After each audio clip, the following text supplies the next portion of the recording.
Just when I thought I couldn't find my way out, yeah, I searched the God in me to find my way out. I know it can seem way out, but the Creator flows to and through me from way out. I'm talking way out, yeah, yeah, yeah. See, if you believe in the God in you, it's a better place. Creating the force and the power to live a better day. Just know that love and joy and peace is one in all of the same space. That you were chosen just like God. Can't mind the energy.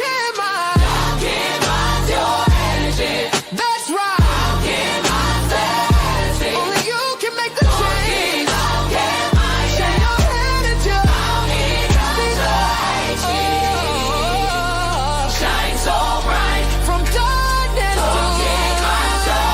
Hey, hey, hey. From darkness to light. Yeah, and you'll find your way out. Yeah, yeah, oh, it won't seem way out. Yeah, yeah, yeah. The power of God will flow through you from way out. You'll feel it from deep within, and from there you can begin.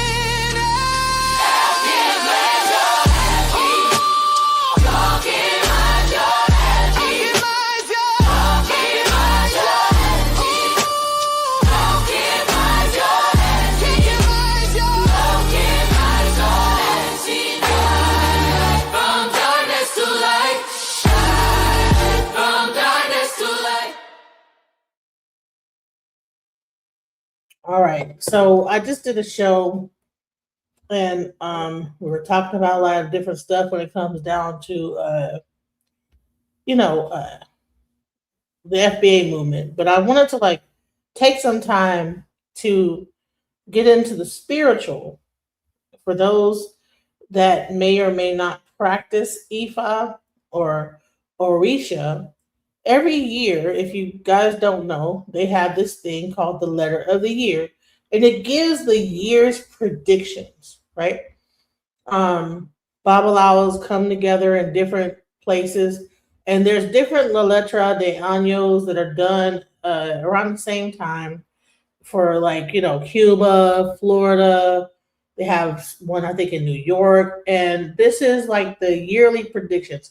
Each practitioner in IFA, what they do is they have an elay. So I will also be doing a reading for my house as a priestess, and that is like a thing. The Ifa faith, and one of the Ifa is based on divination. So what happens is that we don't just go through the year without having no idea what's going on, So what's happening is that they have the La Letra de Año that is going to be interpreted by Joseph Baba Ifa, and I wanted to like play that and give you guys that, and I'm gonna like if I can find some other ones because I think there's one for like Cuba. There's different ones, and they all. I will say this is that sometimes you'll notice that they all kind of are like saying similar things, but even if they have different odos, they're kind of like all line up in a weird way together. It's really crazy how they do. But I wanted to at least take the time out and give you guys the La Letra de Año. Shouts out to Joseph Baba Ifa and Our Roots podcast for giving La Letra de Año the letter of the year, you know, for 2026. And I want to go ahead and get that started. Let's go. Everybody, happy 2026 coming at you with La Letra del Año from La Casona, Comisión Miguel Febles, Ofumnabe. Phil, happy New Year. Yeah, happy New Year, everybody. Welcome to 2026. We made it. We did it. We're here, man. So happy to be here. Likewise. Happy we are back live in front of everybody. If you are in the chat, say what's up. It's been a little bit since we've been live with everybody. I know our members get it, so this is literally for everybody. So hey, say hi, say where you're watching from. I know our audience is all over the world, so say hi, say what's up, say all that jazz. But before we even get started, Joseph. Yes, sir. We got to pay some bills here, Okay. right? I So thought they were, I was a if, little nervous. right? No, guys, if you are not a member, it's Get really in there. easy. Right on this video, just click that button. It says join our membership. Join about some events that you guys are going to be having over the summer and Guys. So it's the one that we interpret, even though all of them are great. A couple people to the right. He's actually standing next to Luciano Canto y Woribobe, who's sitting next to Miguel Febles Odica, who I believe right between and behind both of them is Lázaro Huerta y Woriwofung.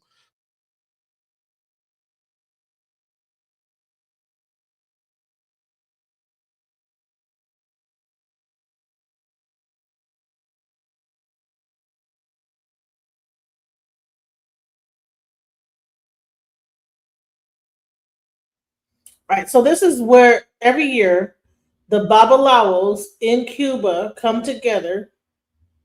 The Yoruba Association of Cuba. Every year they do Letra de Año. And here you'll see the Babalawos. They all get together and come together and they do their reading for the year. Okay? And that's like a whole thing. So and it breaks down what's gonna happen, this, that, the other, you know. So I mean I could read the La Letra de Año, but I think it's good to have Joseph Baba. He's a Babalawo, so he'll be able to break it down a little bit more than I would. Yes. So I'm going to allow him to. I think he's going to do the Florida La Letra de Año. But I just wanted to give you guys an idea of how involved this whole thing is. This is in Cuba. All these Babalawos come together and they do their reading.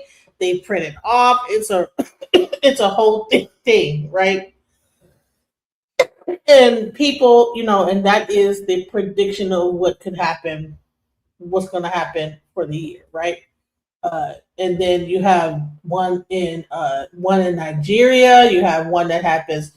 They happen all over, right? At the same time, Babalaos begin to divine as the new year starts, and then gives the prediction of the new year.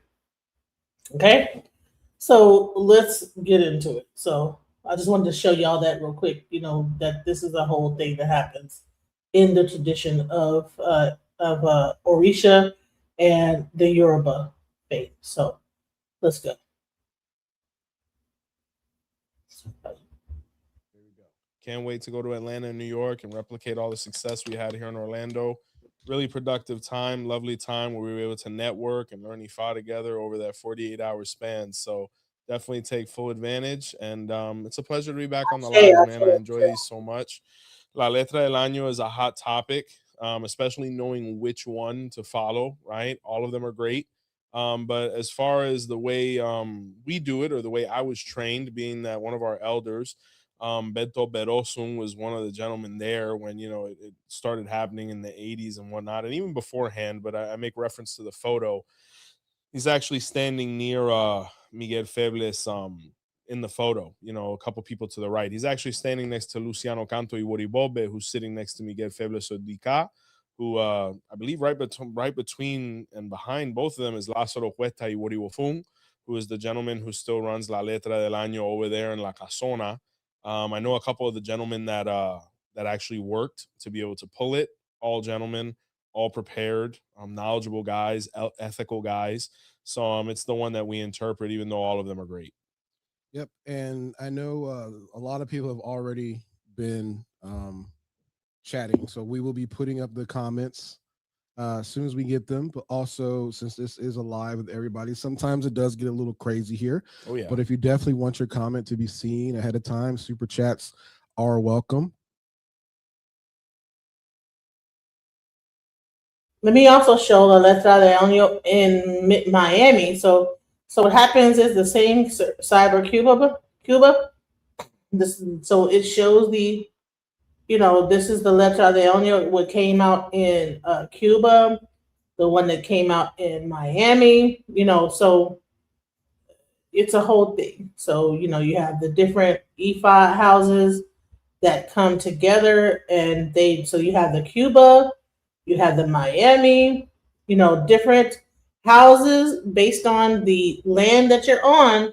will do a la letra de año for the land that you're on. Now, some people will follow mainly Cuba, some people will follow Miami, some people will follow the New York, uh, some people, you have a Babalao that you follow, and then you have the letra de año for your immediate house. But I wanted to just show the one that Baba Ifa, I think he is going to do the one for Miami, which is supposed to encompass the United States. So, Alafia, Alafia, Alafia. Oh my God, yes. What's up, girl? Oh my God. Oh, girl. That's my sister here. Yes, Alafia. Yes. So let's go ahead and get into it. Let's see what came out as the predictions for this year. Let's go. So we do have that, but I do got to show some love. Baba knows the way. Oh, man. 6. The Odu of Ofunabe from the Kasona comes with the reigning Orisha of Ogun, and the accompanying Orisha is Oya, so we'll be focusing on them quite a bit. And then apart from that, the prophecy was that of Ayewo Ofo, right? Or a negativity of loss or giving too much. So what we're going to do is we're going to look at what aspects of Ofunabe embodied and encompassed these concepts so we know what to avoid this year, 2026. So the first prayer that I threw there from Ofunabe, which is the most commonplace one within the Lukumi practice, speaks of the war between the butterfly and the moth. So both of them go through their transformation process, right? But obviously they look very different. The butterfly was known for being flashy, little arrogant, a little disorganized. He was kind of all over the place, a little flamboyant. And then the moth was a little more reserved and stoic, really didn't bother nobody, stuck to himself and all these different things. And the butterfly wanted the moth to be like him, but the moth was like, no, I'm good here. They both went for divination. Ofunabe was revealed for both of them. The butterfly was told to perform sacrifice to avoid a premature death, just like the moth. But the butterfly didn't do it because he thought everybody loved him and his conduct. And the moth did because he knew that not everybody can love you. So one day, based on, Eshu corrupting the mind of the animals around him and whatnot, people became very annoyed and frustrated with the butterfly. And because of it, either they ate him or they touched his wings and broke them to where he couldn't fly anymore. Ultimately, he succumbed to a fate that was not desirable, as opposed to the moth, who didn't move that much and maintained his character. And people actually feared him because that's when you look at a moth and, the eyes you see on the back of his wings and the designs actually scare away any would be predators. So that's why they call it laba laba, right? This is the word for the butterfly. But it really makes reference to the black one. In this Odu, there's also a pataki. When the black butterfly would come around, it would actually, prognosticate negativity. So this Odu says, not to keep anybody paranoid, because like the Mothman movie and stuff like that. It's not all. I never watched that film, by the way. It seemed like a little too intense for me. Was never a fan of Richard Gere. I have nothing against Richard. Pretty Woman was a pretty popular movie, right? But if you see one, just be cautious and things like that. But you want to exemplify the moth here because Ofunabe says that we have to be careful to be based in impression rather than substance. So we never want to be a professional that looks the part but can't walk it. It's much better to be like the moth, be of substance.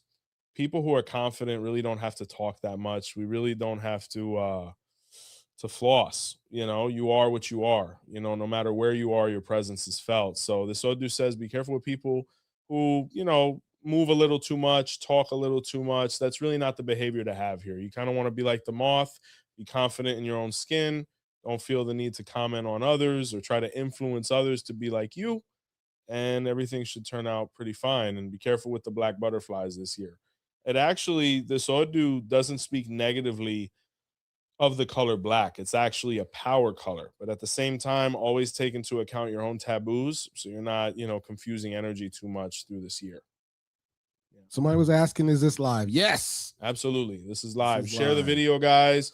share it. We're going to be here for a little bit. Thank you so much, Astro. Blessings. Please ask a question for sure. Bendiciones, Mr. Camacho, Ifaranti, Alafia. Thank you. Bendiciones. We got a lot. We got about 90 people watching right now. Oh, my Lord. Maybe a little more. Thank you, guys. Definitely share the video. Happy New Year, man. I hope everybody had a blessed and unified holiday. I hope you got everything you wanted and more. I want to ask everybody real quick. Do y'all, so we're getting a little older here. Do y'all stay up? Do y'all stay up to midnight, or are you out before midnight? I do. I watched the ball drop. I watched the ball drop with my kids, and I watched Stranger Things, the finale. I heard it's doing well. I heard it's doing extremely well. That was my New Year's thing. I watched Stranger Things, the series finale. So that's a great way to bring in the year. Yeah, that's fabulous. But I actually have the custom. I try to be home on New Year's. You know what I'm saying? Just because the changing of the energy and whatnot. It's a hectic time. But yeah, I was definitely home with the family, and we shout out to my kids. What's going on, guys? From Malta, Illinois. Okay. Northern California. All right. Look at that. Brazil. I gotta talk about it. Oy. I gotta talk about Ciabra. Yeah, we had some picanha before we recorded. We hit all our protein marks today. Yep. Dallas, Texas here. We got North Carolina here. We got Ontario, California. We got so many people in here. That's awesome. I can't tell what flag that is. I think that's Barbados. Okay. Please correct us if that was incorrect. But I think so. So with the trident. Yeah, everybody is in here and say, and yeah, it's still loading. All the comments are still loading, but it's awesome. Yeah, we'll go ahead with Padaki from Ogun here. Yeah. Hold on, there's a question here. Oh, yeah, I was waiting for it to load. It just says, would you say black butterflies, or does that apply to the black and yellow? Yeah, if it's majority black or it's noticeably black, but it's kind of hard to see an all black one based on where you are geographically. But a dark butterfly here could be a warning, right, of something negative. So, because La Balaba would come around and it would always be negative. So everybody was like, oh man, this guy, he's coming around again. This Odu speaks of the importance of being likable, being social, being gregarious, being affable. Because Ofunabe is an Odu that is definitely misunderstood and misinterpreted. I actually have a godson that I did Ifatu that came with Ofunabe, and he's doing wonderfully, right? And he is a son of Ogun. Ogun here may be the most manageable Orisha, right? The reason I say that is because in this sign, Ogun actually provided a lot of solutions for the person. So in this Odu, Ofunabe is characterized by stomach pains. People have to be very careful with their internal health, digestive system, all these different things. Because in this sign, Ofunabe had a bad habit of he would always consume like excessive amounts of fatty protein, whether it was like certain parts of pork, certain parts of beef with a high fat content. And because of it, it actually started, really destroying his stomach, right? That's why Ofunabe, along with the Odu of Obeyono, you tap your stomach and you blow it to release any negativity and things like that could centralize in that area. So Funabe went for divination, right? And it was identified with his own Odu that he needed to perform offerings and sacrifice to Ogun. There's an interesting piece of work here that happens in the forest with some beef and things like that, cleaning a pigeon, Ogun, where when he went there, Ogun cleaned him and was able to expel the negativity that he had ingested. So this Odu says, be very careful where you're eating, what you're eating, and who you're getting it from. Unfortunately, it's an Odu of witchcraft where people might try to put negative things or intentions upon your food. So just make sure you trust the person that's nourishing you at that moment, because it might come with more than what you expected. But also in this Odu, the Orisha Ogun was, a carnivore, but in some versions a cannibal. And he actually would consume and consume and consume. And because of it, all the bacteria and things in his stomach was killing him, right? To the point where, he basically had to do the harakiri or the seppuku, which is basically the samurai death. Yeah. When he actually opened his stomach up to be able to expel all of it, to be able to eliminate all of the gases that were within him, thus saving his life. But that's why we blow on our fingers after tapping our stomach in this Odu. So if we look here, it says a negativity of loss or giving too much. In this sign, Ogun provided a lot of benefits, but Ofunnabe, just like Ogun in the other stories, mistake was greed. This Odu speaks of the importance of patience, moderation, being calculated, when it comes to whatever it is that we want to advance in. But moderation is key here. Eating the right things, not eating too much, even with work, charging just and due compensation for your work, but at the same time having a work life balance, because without that, life isn't worth living. But Ogun here speaks of tragedies, unfortunately, where Ifa says we have to get any pending work done to the car, be careful with any pending procedures or ceremonies, procedures actually from a medical standpoint, or ceremonies from a spiritual standpoint, so that we can avoid any negativity or any kind of phenomenon when it comes to our lives, right? Because Ogun here, if we're talking about a negativity of loss, the losses that Ogun provides could be surgical, it could be trauma, whether it's through an accident or some type of tragedy. So we want to be able to do things in a way where we convert that into all the positives that he provided here, which was salvation and prosperity, right? So, any questions before I move on? Yeah.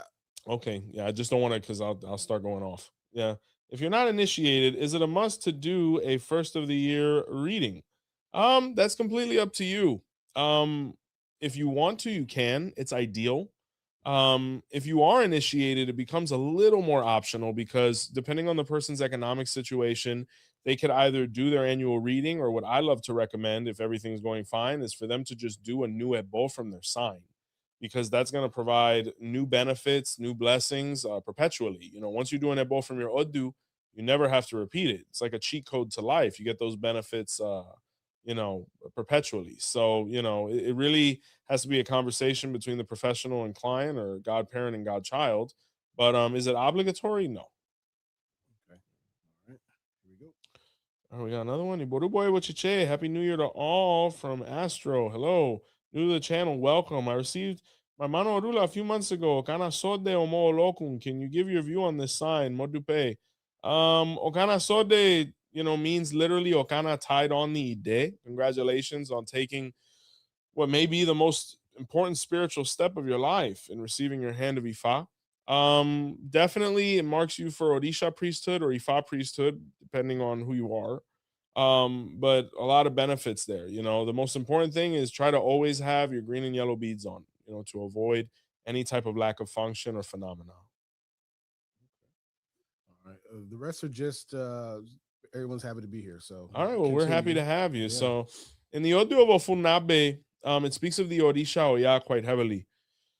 Couple different things. But in this sign, Oya wanted to initiate her son as a babalawo. His name was Omoiku, right? Or child of death or lack of function. And in some versions, the boy's father was Shango. And Shango and Oya had different viewpoints on if and when the boy should do Ifa or whatnot. But she went to Orumila and the child received his hand of Ifa, and Ofunada or Ofunabe was revealed, right?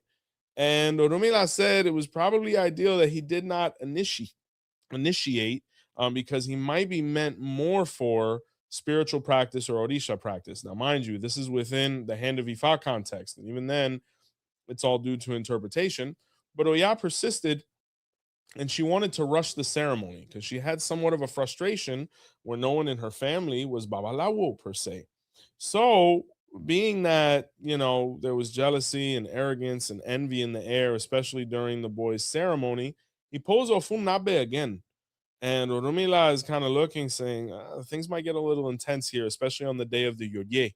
So they say that when he went through the Yodye process, which is the part where we get hit with sticks, he actually died succumbing to the abusive blows from the brother Bawalaos, being that, spiritually he wasn't compatible with the process and he actually didn't want to do it.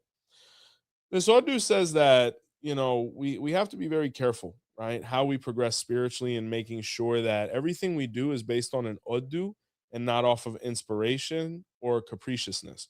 Because in this sign, Oya wanted her son to be a Babalawo, but maybe he wasn't meant to be a Babalao. Maybe he didn't want to be a Babalao. We have to make sure that everything we do is based on a sign and is productive, because if we do things that Ifa is not telling us to do, things could end very negatively, like changing people's guardian angels, doing processes that are not based on Odu or Ifa's advice, and then we get a negative result. Well, Rula was saying this the whole time. Now, if someone has pending initiations and whatnot, this would be the year to do them. Ofunabe says that whatever we have pending, ideally we want to sew up this year. So any brothers that want to become Babalaos, this is a great year. Anybody that wants to crown Orisha, this is an excellent year, because it speaks of talented people all around getting involved in this. But word to the wise, we have to make sure we're getting in it for the right reasons and with the right people, because in this sign, Oya's son died in the Ifa. So we have to make sure that, whoever we select has our best interest in mind, because it is of nothing or of no consequence to do a great deed in the presence of people who are not qualified to do it. So this Odu unfortunately speaks of spiritual malpractice on a whole, where the people who were initiating people really weren't prepared to be able to do this. And because of it, we started seeing very negative spiritual results within the community, right? So it's very easy for somebody to say, yeah, I'll take those couple thousands of dollars to crown Orisha to you, but is it going to get done right? And the results are everything, because all else is debatable. How are people's god kids doing? How are people's ile doing? How are they living? All of these things are, significant when it comes to selecting an establishment. And this sign, Oya initiated her son into a house where Orumela really didn't have control of the Babalaos or the professionals around him. So we have to be very careful there. Now, Ofunnabe is a polemic Odu because when Ofunnabe comes out, the first thing everybody wants to say to that brother is, hey, you can't do Ifa. And this couldn't be further from the truth. So Funnabe is born Babalawo. The problem is we have to identify the person's characteristics and conditions and make sure they're eligible, make sure they're qualified, and make sure they have that desire, because not everybody that's a Yobe is meant to be a Babalao, and not everybody that's a Funnabe is meant to be an Espiritita or an Oriate or Orisha. We have to kind of gauge things. Ofunabe can kind of do whatever they want based on their conditions. We just have to walk the path and get to know each other and see, hey, what do you like the most? What are you compatible with? And then we'll work towards that. But nothing here should be rushed, right? So if it was a negativity of loss, Oya suffered a loss here by being capricious and being, unmeasured and trying to do things in a spontaneous fashion. This Odu says we should not do anything spontaneous. Everything needs to be calculated and everything needs to be based on Ifa. Because Ofunabe is saying people are getting a little too creative, where a lot of people are making things up along the way because they don't want to study. Like, for example, you have brother Babalawos who don't know how to do Ebo, but they want to kind of have an influence over the climate of the community. Rather than having an opinion on everything, maybe you should sit down and study, as long as it takes for you to do a proper Ebo. Or, we have Olorisha who are like, I want to crown people. Well, make sure you crown the right guardian Orisha so people don't leave your house, or, that you actually know what you're doing. But all of it comes back to study. In this sign, Oya did not study. In this sign, Orumila was unprepared, and because of it, it caused somebody's death. And there's plenty of ways to die and still be breathing, right? This Odu also speaks once again of the Ifa process, where Elegua had a son and they initiated his son, but once again, they did it incorrectly, right? It was a weak ceremony. Certain things were there to make it semi-legitimate, but the person saw none of the results and all of the negativities because a lot of corners were cut to the point where it was into the muscle rather than just into the fat. So once again, where is our loss going to come from as a community globally is by not studying and preparing ourselves to give the person coming in the best experience and possible chance at a great Ifan Orisha career. Right? You got about 125 people. Oh my gosh, thank you chat, guys. and they're locked and listening, man. Normally we get flooded. No questions, with comments. Right. I mean, they're just saying, Ashe, all that. That's stuff, what's up. like, that's what's up. Yeah, Ofunabe. They're all here. They're here with you. That's Orlando. Yeah. But just while you're about to pick back up, let's just remind people again about the Light Within. Guys, the Light Within workshop, take advantage of the $100 special that's going on right now. Use that promo, get in there. We can't wait to see you in Atlanta and New York. We will be there in full effect, right? So hope to see everybody there. It's going to be a great couple days. We're going to learn a bunch. We're going to interact a bunch, and it's all going to be positive. So good things. Click that link in the pinned comment. So this is only going to be available for tonight. So after the live, go ahead and make sure you save that and go ahead and click that link and use the code Roots Members. Righteous. So once again, Ofunabe. Ofunabe speaks of the importance of avoiding gossip, of avoiding getting involved in other people's personal or spiritual lives. Orumila is reprimanding the community on a whole for being overly critical, To be able to constructively criticize someone, you have to have constructed something. And a lot of the establishments who dedicate their time towards criticism haven't constructed anything, right? And Ofunnabe is saying this needs to be abolished and it needs to be reprimanded from the community on a whole, so it does not persist because it's weakening us, right? The reason I say this is because this is the Odu of Eshu Laboni, right? And Eshu Laboni, it's also present in the Odu of Otura Bara, but in Ofunnabe, it speaks of when he was the child of Obatala and Oshun, two very important deities here. So they gave birth to this child, and he was very prolific. He was a prodigy. He started speaking at a very young age. He had opinions that were far more mature than his age. And, people thought it was cute in the beginning. But little by little, he started talking too much. So people started complaining to Obatala and Oshun that their kid needed to kind of be gotten under control. So Batala and Ochun tried to school him and educate him and discipline the best way they can. But Eshu actually started causing problems between them, where when Obatala would come home, Eshu would say, "Oh, mom said this, this, and this about you." And when Ochun would come home, he would say to Ochun, Obatala said this, this, and this about you. So Ochun got to the point where she got tired of him and she told Obatala, "I need you to get rid of this kid. I can't deal with him." Obatala was like, "But that's our son." She said, "Either you get rid of him or I'm getting rid of everybody. I can't deal with this no more." Now, mind you, this is all metaphoric, but we still do have to be careful, right? Now, mind you, Obatala said, "Well, I guess I'm going to get rid of the kids." So he took Eshu Laboni and he grabbed him and he started saying, "I'm going to take you and I'm going to throw you into the river because you don't know how to behave." And Eshu was like, "No, please, I'm pleading with you. Don't trust her. Don't believe her." And Obatala knew it was a lie, but Obatala couldn't deal anymore with the boy's vernacular. Like, he was talking too much. He threw him, thinking he would make it to the river, and the boy fell flat in his face and died. So sad story, right? But that's why Eshu Laboni is mounted in a flat plate, right? So mind you, everybody has a different book, everybody has a different lineage and format, but Eshu Laboni, since time immemorial, has always been mounted with a flat face in a clay plate because of this story where he fell flat and his face basically became plain. So on the behavior of Eshu. In this sign, Eshu was overly critical. He was a gossiper. He would get involved in everything that had nothing to do with him. And because of it, it basically put him in a position to succumb to a fate that he did not desire. Being overly expressive and critical doesn't create anything positive, it creates animosity. And ultimately, the energies that be have a way of dispelling it. Obadallah here killed the gossipers. So Ifa says we really want to avoid this kind of behavior. Ochun killed the gossipers is here as well. So it's very important to mind our business, study, and really provide the best products to be able to grow as a spiritual community. But not only within spirituality, but socially, if we're involved in other things as well, if it has nothing to do with us, let's mind our business and keep it moving because it really doesn't matter. At the end of the day, the Orishas are the ones who are meant to discipline, not the human beings, right? So it speaks of the importance of relationships, right? Not losing ourselves as man and woman just because we're parents, family. Make sure that, we're stellar parents, but we're also stellar husbands and wives. Let's go out. Let's enjoy life.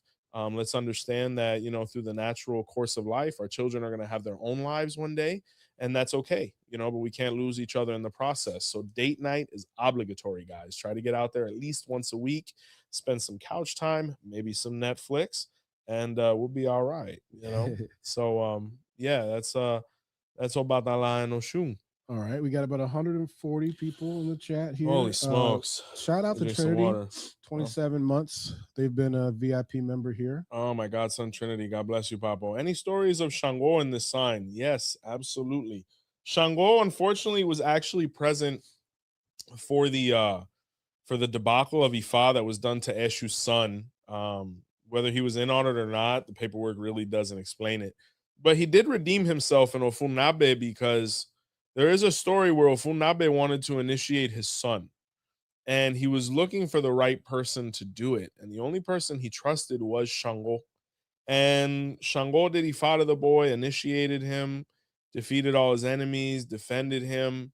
And it was a very positive relationship where Shango is a huge focal point within this Odu. So the message from Shango here is be loyal, be accountable, and fulfill what we say we are. Because even though things became difficult for Ofunabe and his son, Shango still defended them, regardless of whatever came unexpectedly. So Shango here, he maintained his honor here. And there was some great lessons to learn from him. But it also speaks testaments and volumes to be careful who you're around, because Shango was at the Ifa they did to Eshu's son, and it was a debacle, and he ended up getting yoked up in all the nonsense and gossip and slander that came afterwards because it was a weak process. So that was Shango's role in this Odu. Can you speak on Oyekumbara briefly before I get into another pataki about Ofunabe? Oyekumbara is the Odu of the rodeo, right? It's the Odu where Eshu dominated the horse. Briefly, the horse would bully Eshu. Eshu was tired of it. Went to visit Orumila. Oyekumbara was revealed, where he was told to perform sacrifice with rope. He did, and the next time the horse tried to buck on him, he wrapped or inserted the rope into the horse's mouth, and it became the bit, basically. And since then, we've been riding horses, even though they're 4 times our size at least. So Yakumbara speaks of the importance of not being like the horse, to avoid arrogance and aggression, because it can lead us to being in a very negative position, even incarcerated. But we should be more like Eshu. We should learn how to defeat our enemies in a more ingenious way rather than just brute strength. There's other ways to handle things without losing prestige. Ofunabe, Obadala is a huge Odu here. I mean, a huge Orisha here. Ofunabe is known as Obadala's son. So we spoke about Eshu Laboni, but in this sign, Ofunabe was Obadala's son, literally. And Obadala had a farm, right?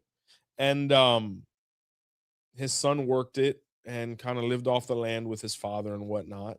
And his father gave him everything, basically. But his father told him, hey, my animals are mine, right? So Obadala had this beautiful white goat, right?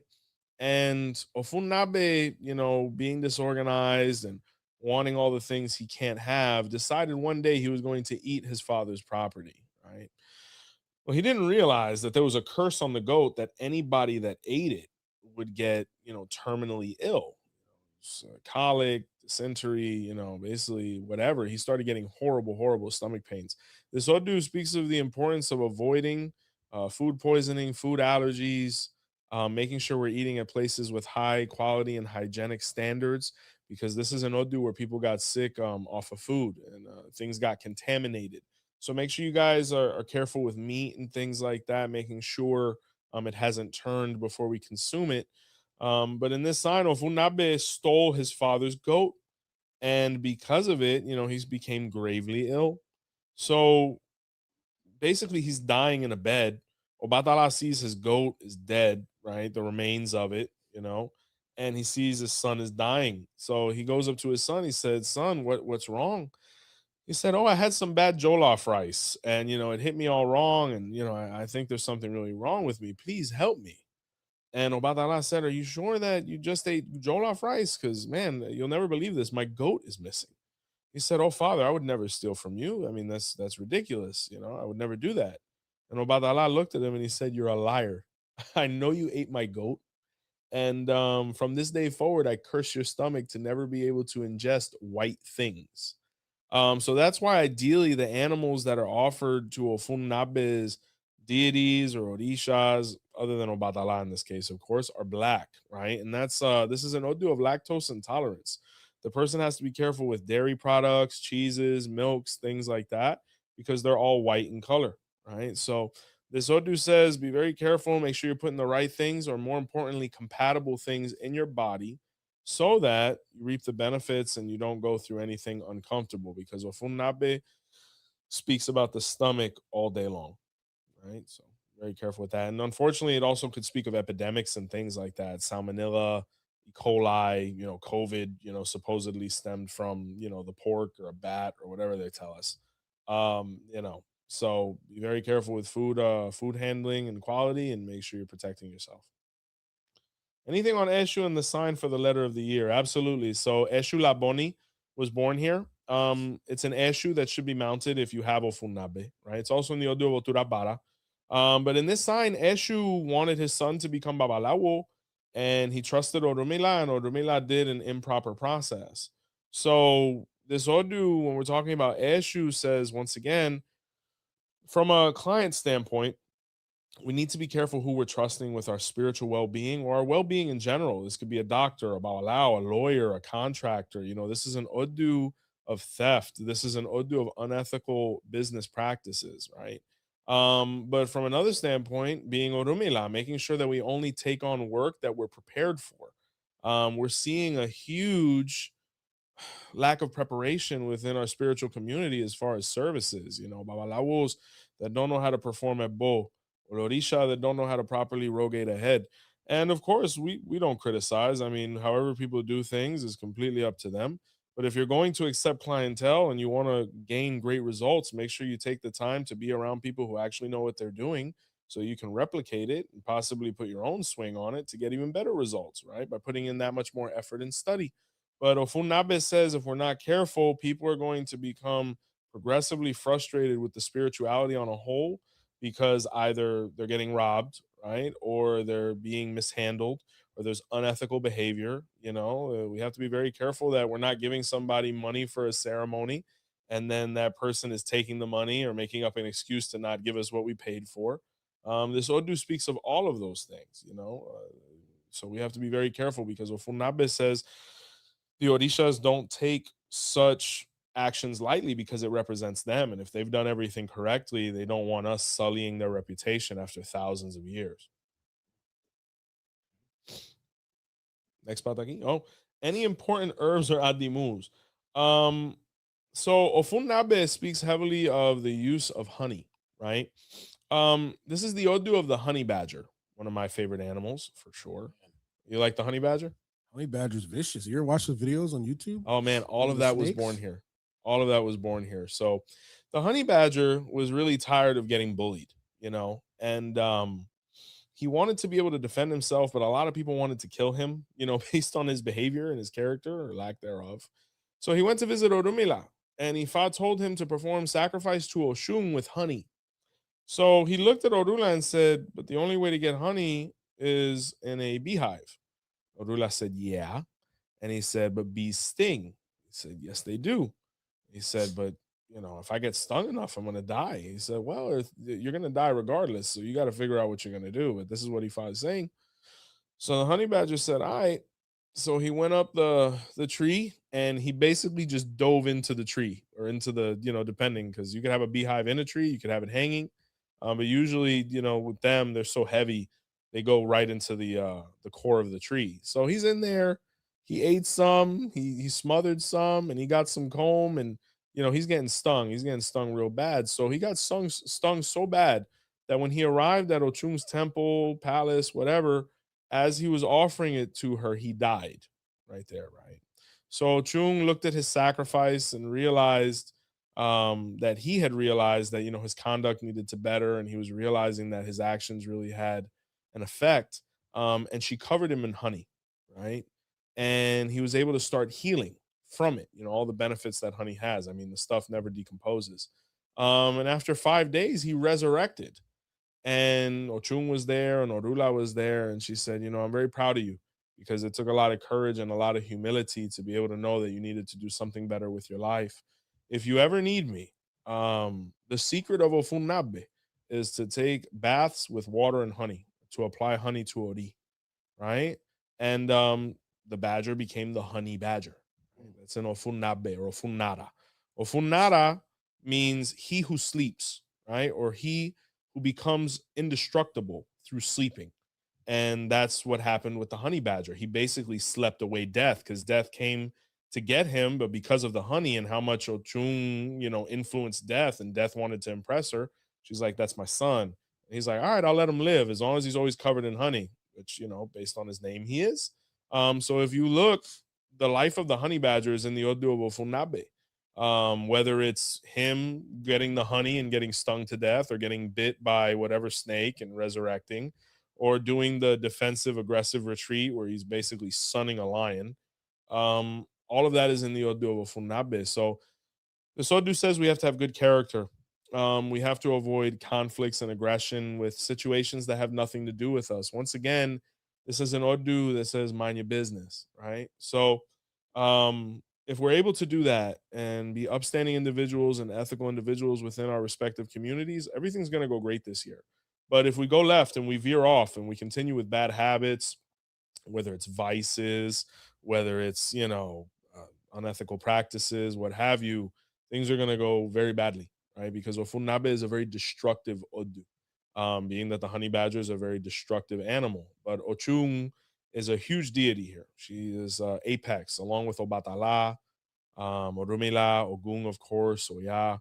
These are the big Orishas here for sure. But every now and again, if you're feeling down, a honey bath this year is really great, Ofunabe says. So that's the biggest adimu there is the honey, specifically to Ochung or to Eshu, whatever Orishas you have available. It's pretty much compatible with anybody because of the story of the honey badger. All right, we're about 155 people in right now. Oh man, We got more comments coming in. All right, you mentioned it's a great year to do Ifa and Crown Orisha. How do you decide which one first in a couple that has both coming in their signs? Well, here's the thing, and this is more just kind of analyzing from a practical standpoint. So I have people come all the time. They receive hand of Ifa, man and woman. And it's identified that the woman could crown, but the man could do Ifa. So they say, Baba, who should do what first, right? So the reason I say that the gentleman should perform Ifa initiation first is because once he becomes Babalawo, he can do a couple things for his wife, right? Remember that Odiche says that the first client of the Babalawo is his wife. Forgive me. So it's saying that he could perform sacrifice for you. He could perform ebo for you. He could do your head rogations. He could literally be your professional, right? And yes, married people can rogate each other's head. That's in the Odu of Oturache, right? As well as Osache and Obedi. So it's more productive that way. And usually, if things get rolling the right way, Ifa might pay for the Orisha process if you're trying to get that ROI. If not, it's always more productive because that way the gentleman could do things on behalf of his wife. So I would say that tell that gentleman to get Ifa done and start studying so he could really, make things happen. Okay. Any badakis about fog or illusions in this sign? Well, it does speak of the gases, right? In this sign, Ogun had a overaccumulation of methane within his stomach, right, or gas. And because of it, he had to literally cut himself open to be able to release it because his organic system was going to implode. So when you're talking about fog, depending on how it manifested, like when you read the Pataki, it literally says like smoke came from Ogun's belly, right? Because it was hot with all of the acid and the bile and things like that, The illusion here, when you look at Eshu Laboni, he acted one way with somebody and another with another. So also the illusion of his face being flat, so all of the themes are there, but once again, it's an Odu of trickery, scams, unethical behavior. We have to be very careful with our funds here, our reputations, our loved ones, making sure we're not bringing people around that, are not of our benefit, of our interest. Okay. Can you speak on Oyekumbara? We did. Okay. Oh, sorry. Boru, I'm sorry. Boop. Is there any connection to the numerology year of the one? Guys, forgive me. I'm usually not stumped, but I'm not really big on numerology. If you could do a follow-up message, I might be able to elaborate more. But just based on that, Ofunabe, the number one, really doesn't vibrate. Peace and blessings. Can you please speak on the story where it speaks on the monkey with 9 tails from Awani Chidi? Very briefly, the princess wanted a monkey of 9 tails. The father was told not to pursue this by Orula, but he did anyway with the Odu of Awani Chidi. They did it Botu Ochosi and Ode. he hunted down the monkey regretfully because he saw that the monkey was a provider and protector for his family, and the princess was spoiled, right? In some versions, the monkey escaped. In other versions, Ochosi helped the monkey escape. But that Odu says we can't overindulge our children. We can't have everything we want all the time. And we can't just do things for money. We got to make sure there's money and it's right, because Ochosi went through a very moral internal battle with himself there based on the piece of work. So back to Ochung, Funabe. This Odu says the vulture flies over the hurricane. So in this sign, the vulture wanted to go to war with the hurricane.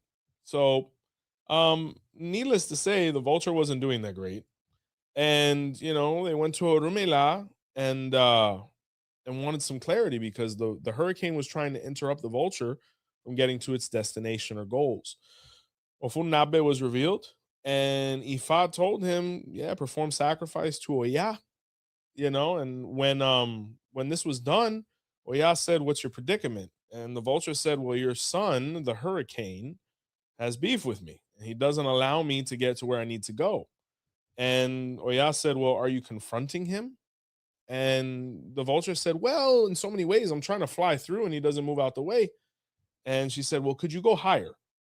The vulture said, I could fly all the way to heaven if I want, but I don't want to have to do that every time I want to get around this guy. Oya said, the best war is the one we avoid, and it's the one we always win. And the vulture realized, it had been engaging with somebody that was beneath them. So the vulture said, all right. Ikole said, all right, I'm going to fly up. And the vulture flew over the hurricane. And the hurricane started saying, oh, you're scared. Oh, you're worried. Oh, this, that, and the third. And the vulture acted like it didn't hear him. And he just flew right over him. The ironic part was the hurricane disappeared because it wasn't based on anything tangible. And the vulture till this day flies closest to the sun in Olodumare.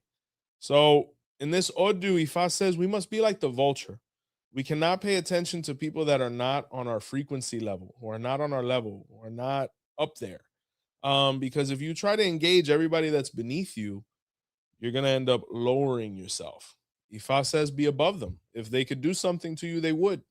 So this Odu says be like the vulture and avoid situations here, because this is an Odu of very intense conflict, lethal conflict. And if you know that you don't have to engage somebody, and if you don't, they're just going to disappear and flake away, let them do that. Kind of like the vulture let the hurricane do, or Ochung let the hurricane do. And don't behave like the hurricane. Don't be uncomfortable. Don't be a point of disinterest. Go with the flow, right? But Ofunabe speaks of the importance of avoiding people who don't matter, so that prosperity and growth can keep happening, because the vulture kept going higher and higher and higher, and the hurricane stayed close to the water. So big lesson there. All right. Can you speak on Iwori with the bear? Are we talking about Iwori Mei? In that sign, the bear betrayed Orula because he was taking all the ebos and not fulfilling Orumila's wishes. So Orula told him the wrong thing, so that he would be in the place that he actually wanted the ebo to go. And when it was actually taken to the river, Ochung actually drowned the bear because he was trying to kill Orula and destroy him by not doing the ebos correctly for him. So it's an Odu of betrayal for sure. You always have to appear to be something you're not, right? To kind of keep people guessing or tell them the opposite of what you want them to think or do, so they can destroy themselves while they think they're destroying you. Right? Ofunabe. This Odu speaks quite a bit about religious tolerance. This is actually one of the Odus where Fa first manifested, right? The Bokonos are brothers of Benin who practice their ancestral system. I believe it's known as Ogega, right? Where they throw the three opeles backwards. And I actually saw semi recently, and this is why we really shouldn't speak about things we don't know, because we can insult somebody, unnecessarily, and we can make ourselves look foolish, right? Which seems to be a common practice. And, someone said, what is this nonsense? And it was a brother over there performing their divination the way they do, where they throw the three opeles and things like that. And unfortunately, someone had to come and correct them and say, hey, this is an ancestral system that might even predate ours. The Odu of Funabe actually speaks of why the Ifa consultation within Ifa is done with one chain, but we pull out a main sign with two witnesses, kind of like in this year, Ofunabe came out, but there were two other signs to be able to identify the negativity or the positivity. But in Benin, they throw three chains, one per Odu, right? So Rumila in this Odu, he kind of was like, I appreciate that and I love that and I respect that. But I got things to do. He just kept it a buck. So he said, I'm gonna do all that with just one chain. So he always paid respect, even though he did things differently. So this Odu says we need to respect people even if they do things differently. And once again, if it has nothing to do with us, we have no reason to comment on it unless we're trying to make a dollar off of the conflict, which you're not going to be able to, if you're trying to put on a show. So Ofunabe speaks of tolerance, it speaks of respect, it speaks of real study and growth. Oromila here became a very traveled babalawo. It speaks of his slave Ominigun, who was performing so much Ifa work and all these different things that he didn't know what to do with himself. The most important thing is loyalty, respect, and humility. I mean, there's other patakis here. When we talk about loss, this Odu speaks of the importance of saying less to get more. In this sign, Ochosi was looking for a wife and he went for divination. Ofunabe was revealed where Ifa told him to perform a bow and take it to the forest. When he did, he saw a beautiful buffalo, and that buffalo actually removed its skin and was a beautiful woman. So when the woman left, he went and took the skin and hid. She came back looking for it. He said, "Are you looking for this?" She said, "Yes." He said, "Well, I'll give it back to you if you marry me." And she said, "I will, as long as you don't ever tell anybody my secrets." And he said, "I never will." And she said, "Well, what are you good at?" He said, "Well, I'm a great hunter." She said, "Okay, but you don't make no money." He said, "No, I don't. I really don't know what to do. Like I eat and then I give the rest away." She said, "Well, how about this? I'm Oya. Like I have to do with the marketplace and stuff like that. You get the product and I'll sell it." So that started happening and his life changed incredibly. He had a beautiful wife, he had loving children now, he had assets and stability, and it speaks of the importance of the other half. But people became very jealous of Ochosi because they were used to seeing him marginalized, and now he was this uberly successful man, so they wanted to know his secret. In some versions it was his other wives, which is more of an isheshe concept, because Ofunabe also speaks heavily of a very similar story that's in the Odio of Sakuleya and Isheshe. In other versions, it was the people of the town, but specifically in the Lukumi, it was his brother. And Orumila had told Ochosi not to drink, and one day his brother came over offering him a drink, and Ochosi didn't listen and drank, and his brother asked, what was the secret? How had he become so successful? And he said, "Well, my wife is a buffalo." The one thing he wasn't supposed to say. So the brother went back. It's an ugly part of the pataki, I won't say here. But it was to the point where, ultimately Oya said, "I can never be with Ochosi again. He's shamed me beyond belief." So Ochosi went looking for her and he never found her again.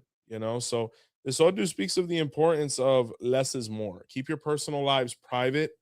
Don't get involved in other people's lives or situations that have nothing to do with you, because that's people who behave that way, they never progress. They kind of end up living at home forever with their parents or things like that. Like if you want to really progress in life and do things, you have to focus and move with discretion. That's what successful people do. They don't talk about their results, they allow them to speak for themselves. So Chelsea here, he learned a very hard lesson the hard way, where he lost the woman of his dreams, he lost his family, all these different things because he didn't know how to say less. So this Odu is saying we need to speak less and do more. We need to say less and study more, to be able to save our spirituality, because Ofunabe is a very detrimental Odu when there isn't preparation. So, but from another standpoint, if we're able to, it speaks of a lot of prosperity, a lot of happiness, a lot of compatibility, stability, real growth. Sometimes we have to metaphorically eliminate the family we're born with or the relatives we're born with to be able to create the family we need and want. And that's okay, because, we're all meant to be kings and queens in our own castles, but remembering always that the relationship is first and loyalty is key. You know? Questions, anything? I'm wondering, how does Ifa work under the Gregorian calendar? Well, I know the Ifa New Year, I believe, is in June. They have a 4-day week known as the Oshe. The Odu Abokanafung speaks of the 7-day week and how each day represented different things. Like, for example, Monday was Ojo Aje, right? Or the day of money or economic prosperity. Sunday was the day of rest. I think Saturday was the day of triumph. It is mentioned, and it's actually an Isheshe verse that speaks of the 7-day week versus the 4. The Oshe is a very productive thing. It's usually recommended for people who are beginning so they can learn how to throw Obiabata and begin interacting with the Orishas and getting those results and beginning their apprenticeship. But for more, experienced, tenured priests, the Oshe is something that, could be optional, right? So it really depends on whatever anybody wants to incorporate into their routine. But the most important thing is being on a routine, right? Making sure that you're holding yourself accountable, even if you do it the Lukumi way. Oh, I feed Orula on October 4th. Well, at least you're feeding him once a year, brother. God bless. Or, I take care of Oya on February 2nd or whatever of the other days now that Oya has or whatever lineage you come from. That's perfectly fine as long as you're taking care of her, But at the end of the day, it's all about your personal routine based on your schedule. All of these other things are guidelines to help you stay organized and diligent. Very nice. Thank you very much. This is very insightful. Thank you very much. This is cut off, so I'll read it once it gets. For a person wishing to complete their hand of Ifa in Lukumi tradition within your spiritual house, what's the best month to have the ceremony for this year? I please forgive me. With the way our schedule works, it's kind of rotating. It's not that, like, for example, if you notice, Botanica Candles and More has never advertised a hand of Ifa. I don't post my hand of Ifas. I don't feel the need to. I'm at a stage in my career where the only confirmations I need are from the godchildren receiving with me and the people performing the ceremony with me and Norula. So that's why we really don't have a set time or there isn't an ideal date. I will tell you that 2026 is very intense. It is very hectic. Um, it really comes down to when you have the funds, reaching out to Botanica Candles and More, whether it's through phone, email, what have you, and kind of getting an idea there. But I know for a fact, um, the first half of the year. If there is, it would be for the second half of the year.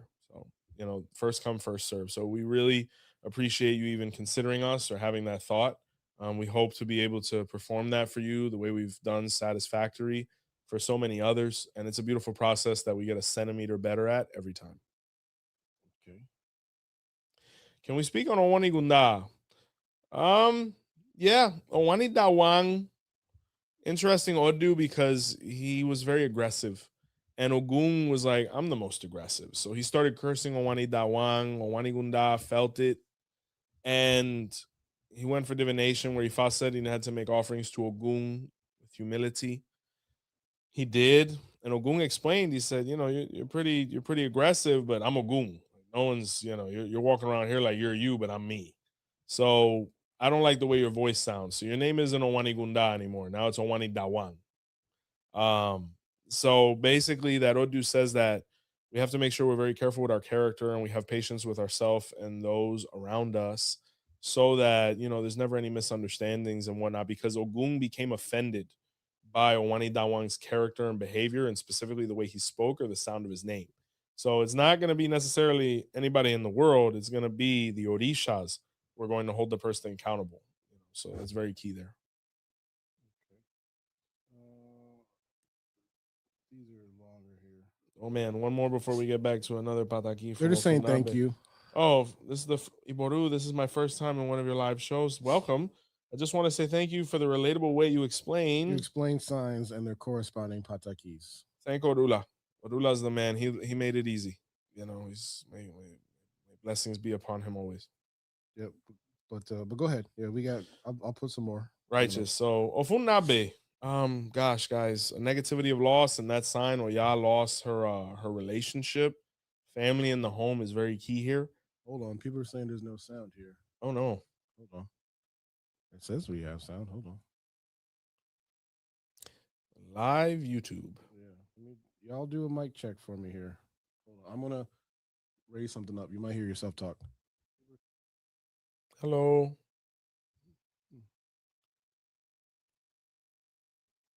Boru. That's weird. You guys hear us? No. I don't hear me. Where did the sound go? Hold on, just hang on, guys. Let me hit a sound here. Let's see if I hear that when it comes up.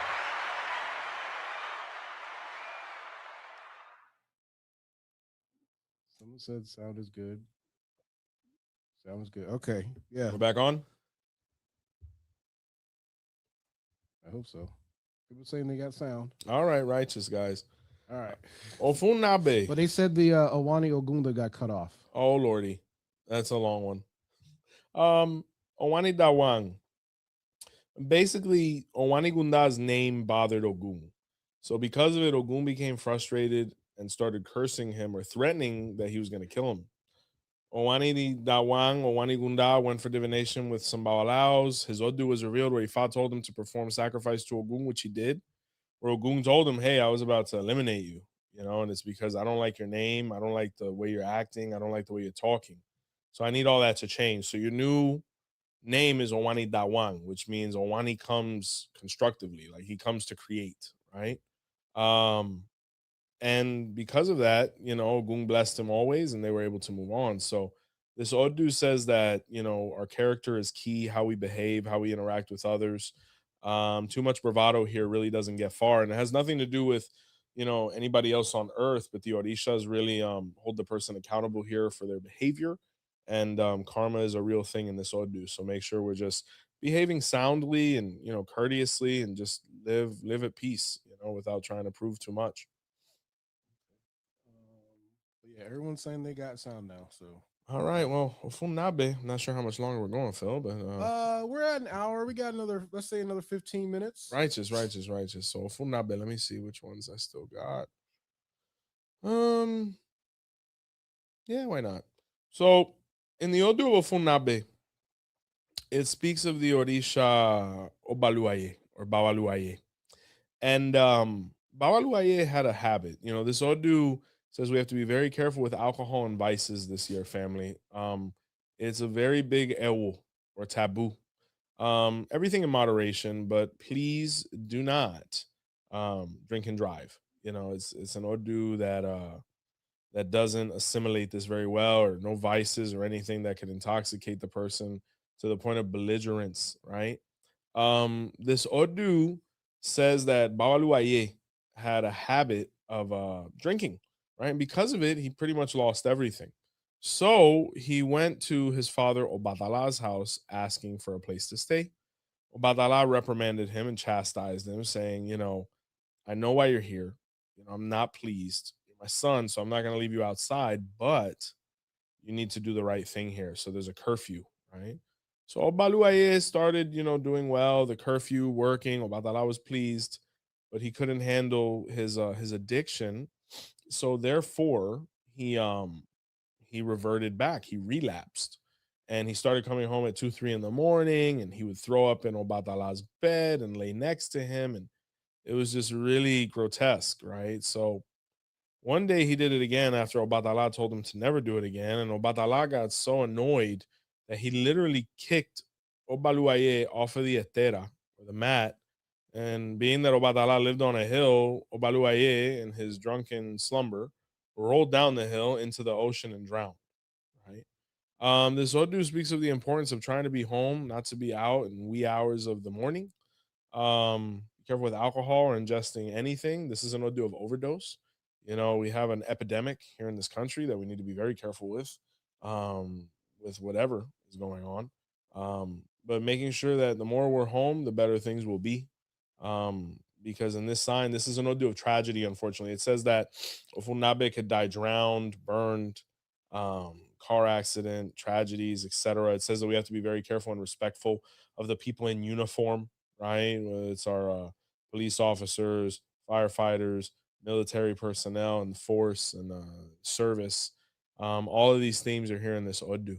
And looking at the role that Obatala played, he was in a very difficult situation. He loved his son, but he hated the habit. So Sometimes we have to make things uncomfortable for the person for them to grow and elevate. But when we talk about a negativity of loss, or Baluaye lost his life here because he had no control over his habits, right? Ofunabe is beautiful, has really beautiful aspects of as well. It's a very prosperous Odu. This is actually the Odu of forgive me, Phil, it's the Odu of sperm, right? Okay. Okay. The male specimen, right? And where Ato, as it's known, became the most valuable of fluids within the body. So all of them went for divination: urine, blood, saliva, and sperm. They all were identified um, with the Odu of Ofunabe, but the only one to perform sacrifice was sperm. So, Orumila said, "Who is the king of fluids? Who is the king of liquids?" And urine said, "I am." He said, "No, you aren't. You fall on the ground and nothing grows." And then saliva said, "I am." He said, "You don't do much either. You don't create anything, you know." And blood said, "I am. Surely I am. I carry oxygen through the body." He said, "Yeah, but as soon as you hit earth, you die." So sperm said, "Is it me?" He said, "Absolutely, sir, because you're the only one that when you arrive at your goal, you create people." Right? So in this sign, it says, if we're not trying to have a baby family, make sure you take all precautions, because this is a very fertile Odu. And if it does happen, God bless you and congratulations. It's the greatest gift God has given us, is being able to make more people. Okay. All right. All right, talk to me. Anything on Obesa? Obesa says do things completely and don't make the same mistake twice. Obesa says the secret to life is not making the same mistake twice, right? And do things completely. If we left school, finish school. If we have pending ceremony, finish that. Don't be somebody that leaves things halfway, because it's not good for the person's emotional state and it can lower their self-confidence in that Odu. Make sure we're always refining ourselves and educating ourselves, because Obesa is somebody that, if they're not careful, they become understimulated mentally, and it could lead to situations, God forbid, in advanced stages of life, a Parkinson's, a dementia, but in the youth, just overall frustration and whatnot. We have to be studying and learning. Besides, a very intelligent person, as long as they choose to pick up the book. All right, thank you. Egungun himself, or specific Eguns in Ofun Nabe. Egungun, absolutely. I mean, it speaks of the ancestors here. When we go over the pataki of the sperm, it represents our ancestors and our lineage. They say that the spirituality of that actually has to do with Odudua being our primordial ancestors. So ultimately, all of our Egun derive from Odua. We are all Omodua, right? So definitely, Odua is really big here, because he's all of our fathers, right? Obatala is big here, but that's usually how Egungun is interpreted within Ofunabe or Ofunara. Okay. All right. Let's see here. People just commenting that they can hear fine. Awesome. They had to We leave have and- sound. Yeah, they had to leave and come back. Righteous. Hold on, let me go back to the questions here. Here we go. I'm new to ATR, so we only feed the Orisha annually. Sorry if it's a silly question. No such thing. It depends. Like, for example, somebody who's a Wani Virete in their Ifa, they should be feeding Eshu every 2 weeks if they're about Babalao. The Odu Osarosung says that Ifa eats every Oshe. So you have certain situations where they eat more frequently, but for somebody at the hand of Ifa level, there's no reason, I think, for their Orishas to be eating more than on an annual basis. When you get into more priesthood rites, whether it's Olorisha or Babalawo, at that point, you may need more frequent options, because you might have bigger problems. Maybe you have an enemy. Maybe, you just have bigger goals. Maybe your Odu is manifesting heavier. Any of those things. So baseline, conventionally, yes. No such thing as a silly question. Okay. Oh man, I'm waiting for somebody to come up to me in traffic and yell that at me. Oh Lord. Yeah. Do you know where this is? No, I thought you knew the way. Someone did that to me recently. Are you serious? Yeah, one of my godsons. He was like, "Wait, you know how to get over here?" I'm like, "Nah." He's like, "You lied to me." Oh, that's so funny. All right. Great song. Okay, here we go. Borui Boya, what is the benefits to offering Eshu or any of the Orishas yams? Blessings, Miha. So the yam is a symbol of fertility. So it's actually could be used if like a woman's trying to conceive, or it could have to do with goals. Like we put it in the ground and something grows from it. So you could offer it to the Orisha to accomplish goals. Overall, all of the Orishas love yam. It's the staple carbohydrate over there, apart from like jollof rice. So all of those reasons, depending on the Orisha, it could have different effects. But to Eshu, yeah, all day. You could get all of those things. Okay. You have on white. You have on the white too, very appropriate. Yes, I'm trying to purify my wardrobe this year. I'm doing much more white. My wife gifted me these beautiful white Air Force Ones. Phil likes them. Apparently, these are old people's shoes now, right, Phil? Yeah, That's that's the truth. I remember I used to be able to get these for $80. Oh my God. Bernie says 2026 be healthy. Sir, thank you very much. That should be everybody's resolution, and that is a huge point in Ofunabe is longevity, whether we're talking about the male specimen, whether we're talking about putting the right things in our bodies, staying active, being careful with parasites and bacteria and outbreaks and things like that.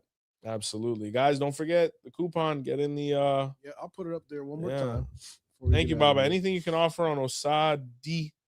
I see Osadi, but you put the 5-7 there, so I'm not sure if the 5 was supposed to be a 9. Are you talking about in the shell, or are you talking about in Ifa? All That right, changes things a little bit. All right. Well, let's move on real quick. Baba, is this the letra from Miguel Febles? Yes, it is. That is the one that I follow. Our fountain of knowledge, Beto Berosum, was one of the organizers there for the longest time. His teacher was Miguel Febles' brother, Panchito Feble, and his Yubona was Luciano Canto Iwaribobe. And he was the teacher of my godfather's teacher, Kata Iobe. And, he passed away recently. So since I've been involved, the Casona or Miguel Febles Dia de Octubre has always been La Letra del Año.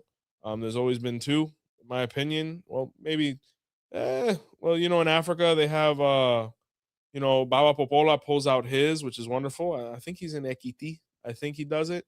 Then you have the world one in Okeitashe.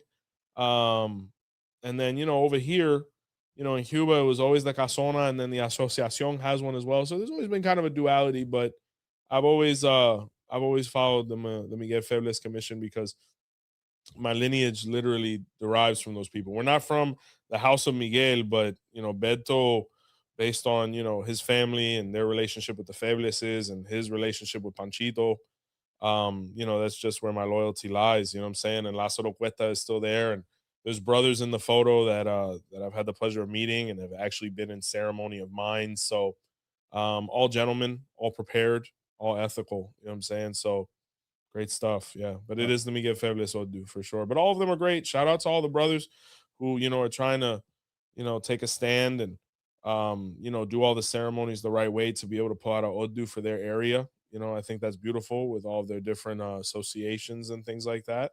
And more power to them. God bless. All right. So that question that we asked, they said in the show. Okay, so Sadi in the show is Osa. Being that the double letter doesn't, doesn't translate, right? So Osa says, there's so many proverbs there, but usually Osa says a whisper goes into the ear and turns into a tornado. So this Odu says we have to be very careful who we listen to. We can never listen to gossip. We can't get advice from everybody because not everybody has good intentions for us. Seek out mentors and guides that really care about you, and we have to be very careful with anxiety and OCD and things like that, interrupting our daily quality of life. But Sa is a very creative person, very intelligent person, somebody that comes up with things that are innovative. It's just a matter of being organized. Not everything that comes into our mind is worth paying attention to. And that's what the Odu of Osa, or the number 9, says within the Erindi Logu. What's your opinion on Yoruba New Year, and do you do the abos prescribed from the continent? No, I do not. I think the Yoruba New Year Odu is amazing. Shout out to all the brothers there. I love looking at both of them. I remember when COVID was going on, I think Ogunda Vede came out here and Obetwa came out there. And they both spoke of when those two Odus were essential in ending the global epidemic. So we've been here before as a population. I don't do any of the ebos from La Letra del Año, guys. La Letra del Año is done by the association, and that ebo was done right there. It's been done already, part with the drummings and all these other things. That is something done on behalf of the association for the world. What I recommend everybody do is get your reading of the year, right? So you can find out what's going on in your world, which is your Ori, right? Because you could do all that stuff from La Letra del Año and nothing works. But as long as you do the stuff that Ori prescribes, everything will be lovely. If you want to do both and you can do both, I'm not going to stop you. But bare minimum, make sure you at least get your reading done, or you're doing it both from your sign of initiation or hand of Ifa or Ifa, so that you can deal with you. Because one thing is the world and another thing is you. Baba knows the way. Hey. All right, where are we? Boruboya.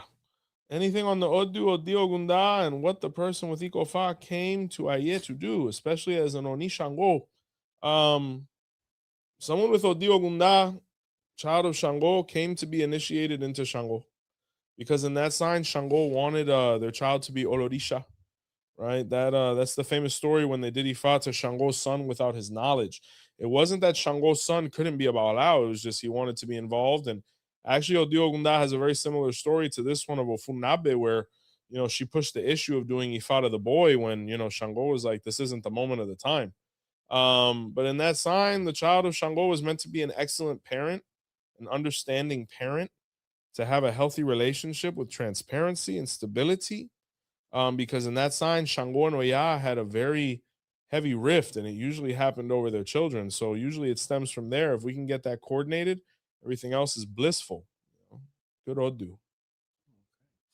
Last couple ones. All right. But, before we get out of here, don't forget in the comments, we have a pinned comment for the Light Within. See you guys there. Yeah, it's pinned in the comment, you guys. $100 off. So, here's one of the last ones here. For our reading, do we bring down our crown? So here's the thing. Everybody has different methods, right? Some people like to get read on an annual basis with the shell, which is perfectly fine. Some people like to get read on an annual basis with the opele. It's perfectly fine. The Odu Barakoso says, technically, the Odu of the year should be pulled with the king. This is the only Odu that speaks of the Odu Abaye, or the Odu of the year for the person, personally, because it says that the other divination methods couldn't see that far. So if you really want a legitimate Odu of the year, it's best with the king. If not with the king, ideally with Ifa. But that's not to say we shouldn't do the one with the Dilogun either, If you want to know what your Orisha has to say to you, absolutely, drop the shell and see what comes out, especially if you're going to feed it and all those things already and you have a great Oriate contact. But that does not necessarily replace the Odu that Ifa is trying to give you, because if you notice, there's not one Odu in the Erindi Logun that speaks of the Odun Tuntung, or the Odu of the year, right? But there are numerous in the Ifa corpus that do, being that the Erindi Logun is 16 Odus and Ifa Oracle is 256. The Odu Abaye, or whether it's the letter of the year, like we're talking about now, or the Odun Tuntung, which is the personal, fresh, new Odu for the person, is in the Odu of Obetwa, when they pulled the letter of the year, and Obaradila, Obarakoso speaks of why it should be done with the king, ideally. So it really is up to you and your habits. I mean, if you want to speak to your guardian Orisha, that's fine. But one point I will make up is your guardian Orisha is going to speak through that Odu of Ifa as well. So bringing down the guardian Orisha on an annual basis is not necessary. And you don't have to feed it every time you divine with it either. But if you're going to feed it and you want the deity to speak, you can. But the concept that we have to feed an Orisha every time we want the Orisha to talk, that's not true. If any initiated person wants clarity on that, I can tell them why that's not necessary, but I won't express it here because it speaks of sacred materials, right? But that Orisha was already fed when it was born. So it's up to you. You got any final words about oh man. Ofunabe, Ofunara. Guys, I enjoy this process so much. The opportunity to speak about the Odu of the Year is very humbling for me because that organization means so much to me. And, just the gentlemen that came out of there, just absolute juggernauts of Ifa practice, that were the fountains of our knowledge. This Odu, if you look it up at first glance, it's going to worry you because it's a very aggressive Odu. It's a very intense Odu. Think of the honey badger growling, right? Um, but if you're able to avoid gossip, negativity, um, anything like that, haterade, any of that, you're gonna have an amazing year. Ofunabe is a very prosperous Odu. Like this could be the best economic year for all of us. It could be the most loving year for all of us, the most stable year for all of us. But we have to avoid the low vibrational behaviors that are not going to allow Orisha Aje to bless us. There's a beautiful verse in Ofunara that speaks of when Aje blessed the person, right? But the only people that Aje blesses are the ones who have Iwa, because that is who she is. She is Iwa, right? Yaile Iwo, right? The mother of the land of Iwo, the mother of good character, right? So as long as we can maintain that energy will be around us and we will prosper and enjoy life in ways we never imagined through Ifa. This is a spirituality that works and has been working since the dawn. So I expect great things this year. I've met people and initiated people with this Odu that are doing amazingly. So it's not so much what's on the paper, it's what you interpret up here. All right, guys, study hard, live righteously, and it's been a pleasure to look at the light together with all of you. See it. See you guys later. Boy, out. Baba knows the way.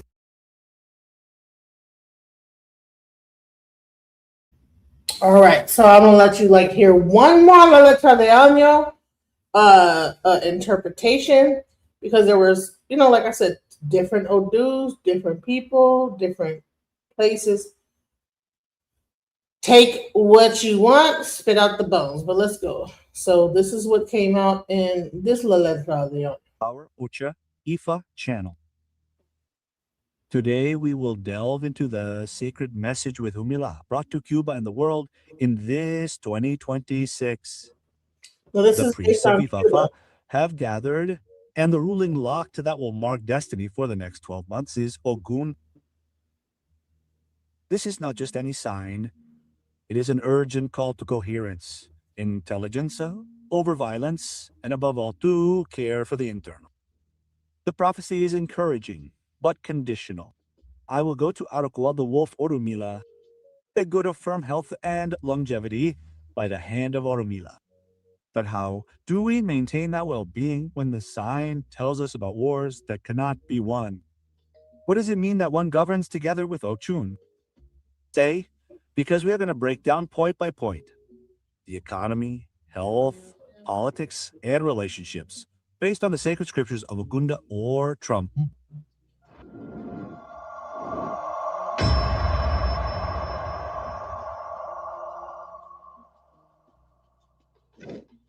The great metaphor of this year is the proverb Gunda Trumpo radio. In the blacksmith's house, a wooden knife. What is IFA telling us with this for 2026? It speaks to us about personal negligence. It warns us about those people who are light for the street and darkness for their home. This year, the danger lies in solving everyone's problems, those of your neighbor, your friend, those at work, while your own life, your health, and your family fall apart due to lack of attention. IFA says that we have the tools to succeed, but due to carelessness, we end up using useless resources. Have you noticed that even though I'm doing a whole nother reading from a whole other location, it's saying the same thing? That's what's crazy. It's crazy. The first lesson of 2026 is to prioritize yourself. Fix your house first. Let's get into the social and behavioral arena. Ogunda Trump is blunt. Alcohol is enemy number one this year. The scriptures tell the story of a young man who almost lost his life in a trap for following a friend to drink. For this 2026, the production of alcoholic beverages is not a whim, it is a survival measure. The sign warns that under the influence of alcohol, irreparable mistakes are made that can lead to pressure or death. The text says, "This is an EVA where friendships lead you to make mistakes. This year, you should be extremely selective with your social circle. Not everyone who smiles at you is your friend. There are warnings of close pressures and people who incite you to violence. Be careful with justice." The second group warns us that you are always being watched. This is a year where you tend to run afoul of the law. IFA recommends being and preparing safeguards against the police or legal problems. This is not the time to engage in illicit activities. Justice will be relentless with the children of this sign. On the emotional and family level, the sign is profound. First, the woman. If you are a woman and you are seeing this, the sign indicates agreement with your partner. It speaks of thoughts of separation, and if it advises being careful before making drastic decisions to avoid greater tragedies. For men, there is a warning of danger with married women. The sign speaks of traps due to adultery that can cost you your life. Promiscuity here is paid dearly. Salvation lies in the mother. Here it is born that through the mother, one can do good to the children. The story of the sign tells how a son was saved from death thanks to his mother going home and making a sacrifice for him while he was in danger. In this 2026, the blessing of the mother, whether biological or religious, is the most powerful shield. If your mother is alive, honor her, take care of her, and ask for her blessing. From beyond the grave, win her with offerings and masses. She is your connection to salvation this year. Be careful with children. Beware of child abuse. The cycle warns that excessive physical punishment of a child can bring misfortune to the home. Be patient. The prophecy is about health. I'll go there, but we must guard her. Logan Trumpo specifically marks problems with the eyesight. The sign mentions myopia or visual problems. It is recommended to go to the ophthalmologist, especially for children who complain of headaches, nervous system and head, stress, and internal violence generate constant headaches. Digestive system. As we mentioned before, the body will reject excesses this year. Excessive. Well-being comes hand in hand with Ramilla. This indicates that health depends not only on medical professionals, but also on carrying out religious sacrifices. Let's talk economy and politics under the motto, "Speaks of the war that will not be won." What does this mean for your business and your life?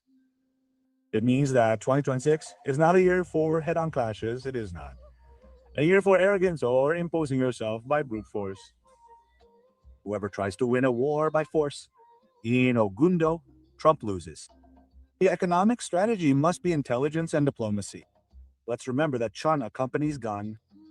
If you have a labor conflict, negotiate. If you have a debt, restructure. The sign says a well-placed nail is hard to remove. This refers to securing your positions, your savings, and your jobs. Be firm but not aggressive. Envy. The text warns. The person is greatly envied for the way they dress and live. The 2026 event, keep a low profile. Do not hold back your earnings. Envy is the bear that surrounds you.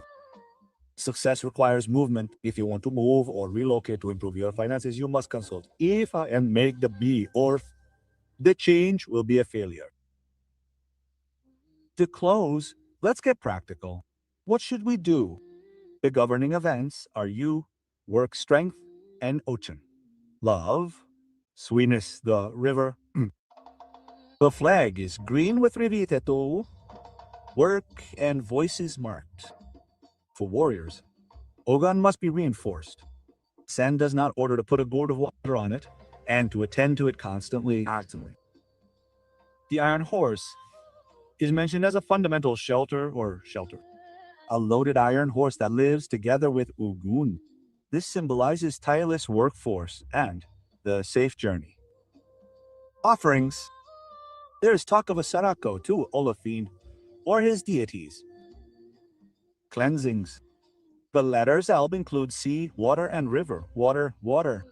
This symbolizes the union of natural forces to clean the path. Prophetic prayer. Remember the prayer of Ogundo Trompaba. Tota of Fufun Albade. We ask Batala, who greatly protects the children of this sign, to give us the intelligence to not lose our heads due to violence. And before closing, I want to give you a hidden gem in this sign that teaches us that there is no written destiny that cannot be changed with faith. They say that on this path, death was hungry. No matter how much he searched, he could not find anyone to take. He consulted with Onumila and he told him to go to a distant land where people were born sick. Happy, death moved and began to feed on the lives of those people. In that same land lived a pregnant woman. Sensing danger, she went to Ormila's house. The oracle was clear. Your child comes with a destiny short. Death is waiting for you. You must make a sacrifice. But there was a serious problem. The woman had no money. She was in ruins. What did she do? She persisted, went to the street and asked her relatives or neighbors for help. She collected coins, coin by coin. With everyone's effort, she managed to make the bow. Oromila, moved by his faith, ordered Neburi, the guardian of the conscience of destiny, to personally accompany that girl to be born. When the girl was born, a fever attacked her. Death rubbed his hands, waiting for the end. The mother cried desperately. But then Anabor intervened, took the girl in his arms, took her to the altar to clean her and returned her to her mother, safe and sound, invisible to the eyes of death. What does this teach us for 2026? Choice is powerful. Sometimes salvation does not depend on how much you have, but on how much you move. That mother saved her child not because she was rich, but because she had the humility to ask for help and the determination to do so, of not taking no for an answer. This year, if you find yourself cornered, if you feel that death, whether physical or death of business or relationship is making you, do not keep your pride. Seek support, make sacrifices, move. Or Junrupo tells us even if you were born with a difficult destiny, sacrifice and spiritual guidance can rewrite your story. Religious family, 2026 is a year of retrospection. Do not be a blacksmith with a wooden knife. Do not fix the lives of others while yours burns. Move away from the bottle. Hug your mother or her memory. Take care of your eyesight. And above all, do not fight wars that you cannot win. Use your head, not just the machete. If you follow this advice from Ifa and Oromila, health and firmness will be yours. That has been all for today. Let me tell you guys how true this is. Let me tell you how true this is. Listen, okay? 2 days ago, it's the 4th. So Friday, I was doing DoorDash and I got challenged. A guy, I'm gonna play the video. I'm gonna play this video and I want you to see how I didn't even hear this old dude. I had no idea this old dude existed, but something came over me. I'm gonna play this, and I'm gonna show you some real life application of this that happened to me. This is crazy. It's like, what? I'm sorry, guys. I'm like, what? I'm blown away. Watch this. Okay, I made it longer. Okay, I didn't know that there was a 60-minute thing. I haven't used TikTok in a long time. Sorry, guys. But story time, part 3. How I almost got arrested at Dollar General. Okay, yesterday, part 3.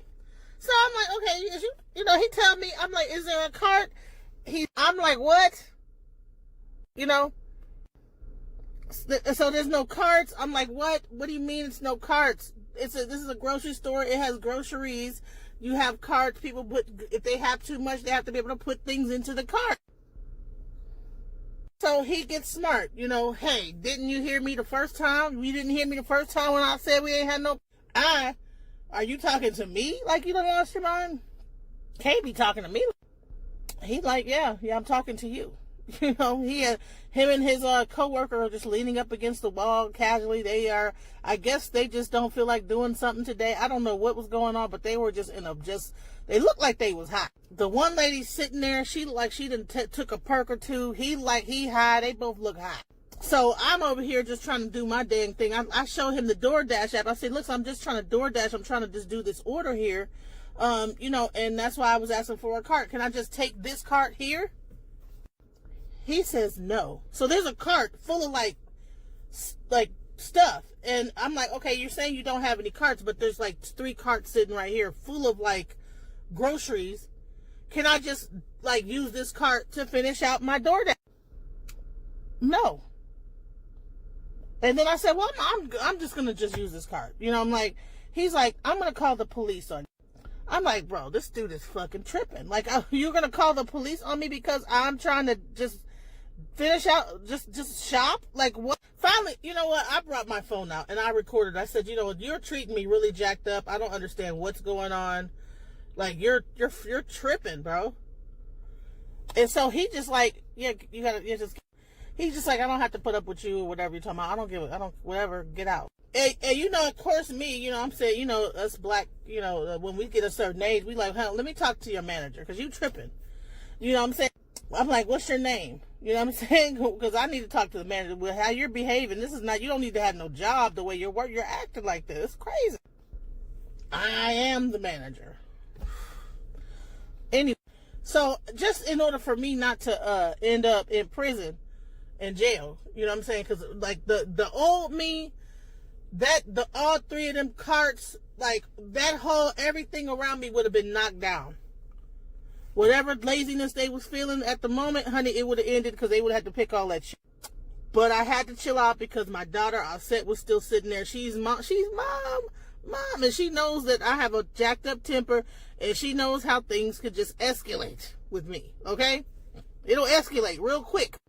So I had to assess the situation. Even though I went back and forth, I, you know, recorded it, and I'm going to play the recording for you on the next video will be the recording so that you guys can see. Because by the time I got through, I was just like, I had to leave because I was fixing to, it was escalating. My voice was escalating. He was just like on something I don't get, because he high. He clearly is high at work. You can tell the way he just sitting up there just like, don't nobody care. I'm the manager. You know what I'm saying? Whatever. You got to, well, bye, ma'am. Bye. Bye. You know. And, you know, I said, yeah, bye. Because I don't think that this guy really, you know, these people that be at these stores, you know, he might have had a pistol or something like that. But, honey, I just would have just ransacked that whole store and he would have had to clean it up. And then the thing is that his car was right outside. Or the other lady's car. And listen, the way I used to be, before cameras and all this video surveillance, honey, that car would have been messed up. That whole place would have been ransacked, and I would have been gone. If I didn't have my daughter there, honey, I would have knocked everything down. I would have flattened that bitch tires. Probably hit the windows. The way that he was talking about, just my temper, how it used to be. I would have, and then I wouldn't even care. I would have probably took the little case or whatever. I just would have got a little vandalism. Like, you know, whatever. No, I don't have to fight him. I know how to destroy other shit and I know how to inconvenience a motherfucker. But I'm a new person. I left in peace. I told him to fuck off a couple times. But trust me, the way that my temper normally is the way that he, like this dismissive attitude, honey, you being lazy, whatever it is that you think that you doing, whatever this attitude is you think you got, honey, I would have, listen, you would have just had to clean up. You would have had to fix your car window, fix your tire. You would have cleaned up that mess I would have made but I have changed, you guys. I know that something within me has changed at the core, because honey, like it, but I had to end my door. I had to end my night and just bring it down, because trust me.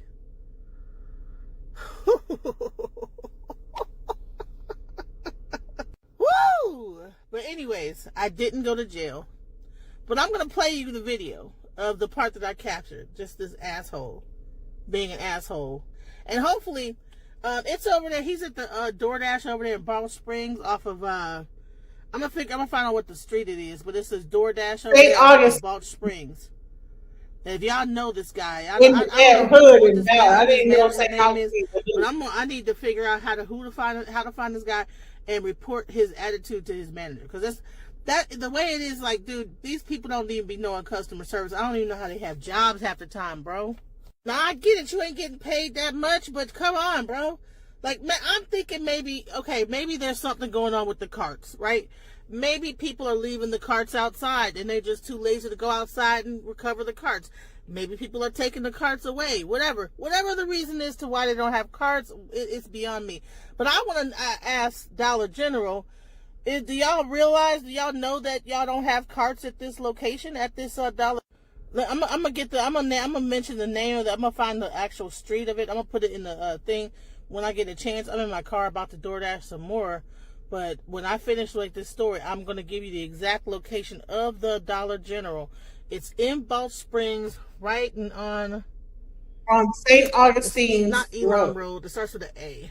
But I'm going to find out the name right now, because I've been so many places DoorDash. But it's in Balch Springs, and it's a small DoorDash. Actually, I have a picture of the DoorDash. I'm going to play of the actual Dollar General in Balch Springs, if you guys recognize it. Balch Springs, Texas, Dollar General. I'm gonna come back. I'm gonna finish this thing up. This is part 3.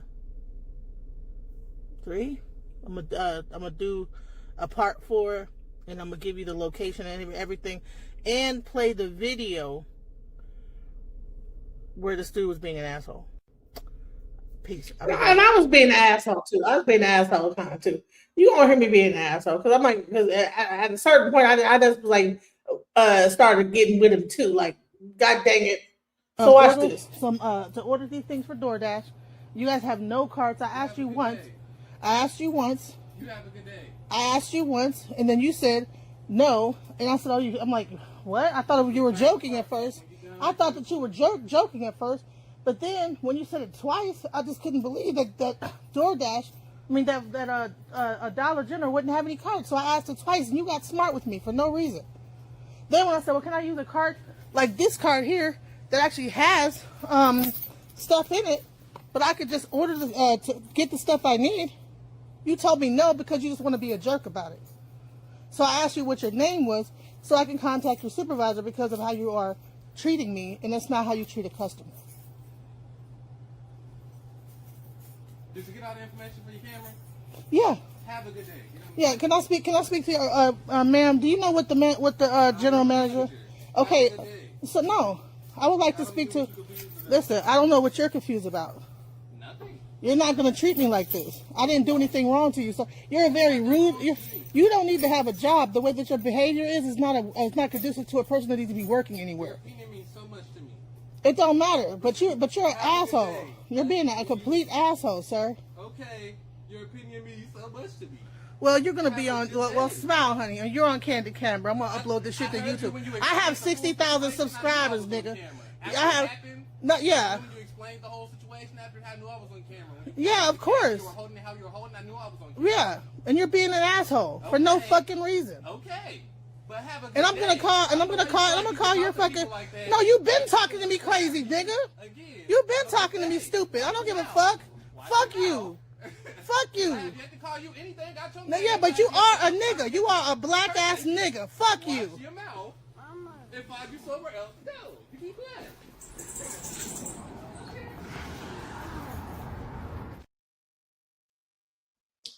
Child, listen. I wanted him to walk towards me and say some more shit. But listen. And then they'll talk about, like, It was escalating. I was ready to escalate it. I wanted to fight that nigga. I wanted to fight him. I'm like, because I didn't do nothing. I came in there and I said, hey, there's no cards. And he's like, so didn't you hear me the first time when I say what? He got smart with me. Like, bro, I'm just trying to like do DoorDash, not fucking child. But I left. I left. He told me, watch your mouth, and honey, watch your mouth. Like, well, what I can go, what you think? What you think to do if I don't watch my mouth? I mean, I could have got real crunk, trust me, in that place. But I just walked on out. I said, say, Mom, Mom. I heard a little voice. Because at first I couldn't even hear her. I was so angry and so mad, like about the anger was seething. And she in the whole time, Mom, Mom, Mom. And that little voice was like, Mom, Mom. And eventually I could hear it. And so, oh, my daughter's here. Oh, I almost forgot that I was here with my daughter here because I was about to, because I really wanted to really like, okay, so what you fixing to do? Child, y'all listen, y'all don't know who I am and how crazy I am. Like for real, like I want if my child was not there, she saved my life, y'all. And I would say the Orisha, the ants, everything saved my life because I swear to God, I would have turned all three of them cars. It was three. It was a cart right in front of me, cart behind me. I would have walked to the other side, slammed that one down, this one down, next one down, and walked out that bitch. And probably knocked over every water thing, and there's probably all kind of cameras. But my mind, and then I actually sat outside that bitch. I sat outside for about like 5 minutes before, because I was like, my daughter was like, Mom, thank God for my child. Thank for my child. Because, honey, I even asked my own child, like, is there anything sharp in here? Because I wanted to just go outside and just stab a few. I knew that there is one of their cars. Honey, I wanted to stab the tires out that bit. If I would have had something sharp, a peak, whatever, I would have just slammed. And I had a flashlight. Didn't know I had it. Thank God I didn't realize it. Because I would have just fucked this whole car. Like the anger that was seething through my vein. Because like how like who the fuck are you talking to? I just wanted to like shop and do my DoorDash. You fucked up my whole DoorDash shit. You know, I was pissed, y'all.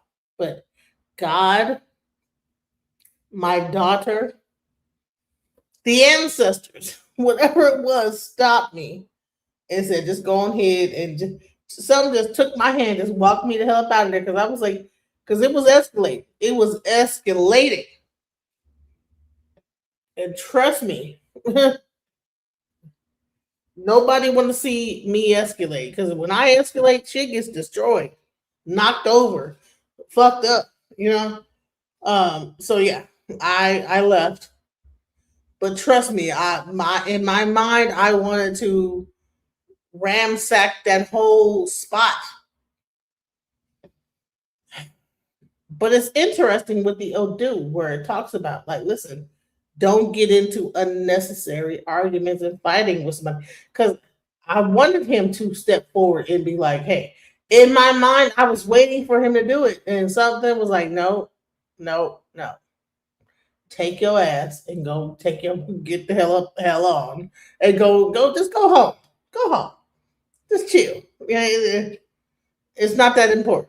But trust me, I mean, any other time it would have been on and popping. My daughter wouldn't have been there, but God, let me tell you, things happen for a reason at the right time. I just know not to go to that particular place at any time because I swear to goodness, if I ever go back there, I swear it will happen. I will knock down some shit. I will be on the way out ransacking that bitch.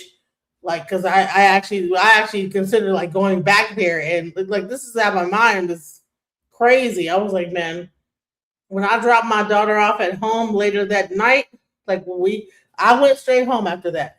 But honey, I was really thinking about going back to that bitch and just busting out some time, just being an asshole. I said, let me just take my. I just went to bed. I just went to sleep. That's why y'all ain't see me in a couple days. I said, you know what? Let me just go to bed. So yeah. Um, but that's what the Odu is talking about is not catching yourself up. Because I was out at night and I end up in jail. I would have ended up in jail. Once I would have did that, they would have probably got my license plate off the camera and then came straight to my house and knocked on my door and I would have been in jail. So, God is good. Shouts out to the ancestors and Arisha, everything that helped me that day to like not engage how I wanted to, because I swear to goodness, I wanted to jump over that. Listen, over a cart, and really, it's not even that important. It's just that, like, how dare you disrespect me over something so stupid? So therefore, like that, my mind was just racing. So yeah. Anyways, guys, yeah, that's what happened to me. Yes, let ignorance stand alone. Yes, yes, yes. Don't be that but trust me, it's in me. We all got a little nigratuity within us. A little nigrosaurus. You know what I'm saying? We all got a little bit of nigrosaurus within us. Like he thought he was doing something, but honey, if he only knew what lied beneath my back and forth was a level of rage. It was honey. I wanted him. I was ready to fight his ass or whatever. Trust me. I was waiting. I was hoping he would come towards me because trust me, I was about to fight that nigga. I was like, listen, you have no idea because I will fight you and everything over nothing, just petty. I'm ready to fight you like over like a cart. Why don't y'all got no damn carts? Just stupid. So I just wanted to show y'all that to show because this happened right after New Year's. And exactly how the Odu talks about is that you have to like have a certain level of when you are on a certain level, you can't cut yourself down to be ready to like be dealing because this guy is clearly not on my level. Why am I? But I like cut my little self down a little bit just to argue with him back and forth. When he said I ain't got no cards or whatever, I'm gonna call the police on you because you're trying to use a card. I should have said, you know what, okay, and walk the hell up out of there. But knowing me and my temper, I was ready to engage, but but God. So, anyways, guys, I want to show one last thing because I think it's a really important video. Because when we talk about like right now the thing that's going on with FBI, I didn't get to like go into it with the last live I did, but I wanted to show this. I believe that this is one of the most beautiful things that I've seen when it comes to I show speed. Shouts out to him. He's been all over the world, right? But he recently on 2026, he decided to like go to Africa. And man, what happened there was like so cool. So I wanted to like show that. So let me just show this real quick. On a positive note, even because I just got finished talking about how I was gonna whoop somebody behind and I didn't do it. So shouts out. Thank God I didn't do that because I really wanted to. Trust me. Let's go into this real quick. I show speed. If you don't know who he is a huge streamer. And I've actually criticized him on the channel before. One thing in particular that I don't like was like him feeding into the racist stereotypes and basically being a minstrel show. Eating fried chicken on camera, like just doing all this other weird stuff. Now, despite of that, he's doing something right now that is very positive, and I don't think he realized how big it is. For the past year or so, he's been going around to different countries, streaming, basically doing IRL stream. And to kick the year off, I Show Speed decided to do a Africa tour. Now, as American, when we hear Africa, we think of teepees, huts, dirt roads, you know, things of that nature. And this is just another form of propaganda. Like I remember when I was younger, man, getting ready for school, I used to have the TV on. Every morning, it used to be Feed Africa ads. You would see like a skinny African little kid with a white woman, you know, saying, oh, give us money to feed them. You know, these are the type of things we see. On the other hand, a lot of Africans, the way they see us is, especially Black Americans, they see us as violent. They see us in movies shooting each other. So it's a disconnect that is not either of our own faults. But the point is, our show speed is breaking the African propaganda right now, and I love it. So this is one of the countries, Mozambique. I don't even know how to pronounce it. I don't want to butcher the name, but just look at it. Like, it looks like a very modern city, and I blame the American, you know, school system for, like, you know. This is another one of, I don't know how to pronounce the name. Mozambique. I think Mozambique. And it looks like Miami, bro. You know what I'm saying? That's the vibe it's giving me. Beautiful. So everybody's showing love, man. That's one thing I love about Steve when they do these. Like, he really goes into the culture. It's all love too, bro. Hey.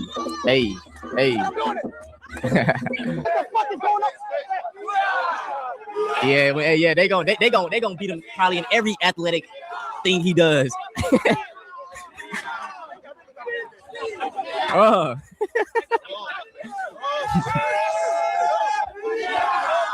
Yeah. But the vibes is immaculate, man.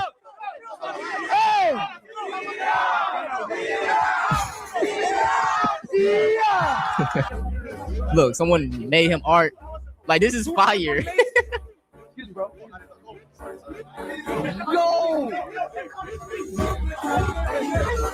Yo, that is fire.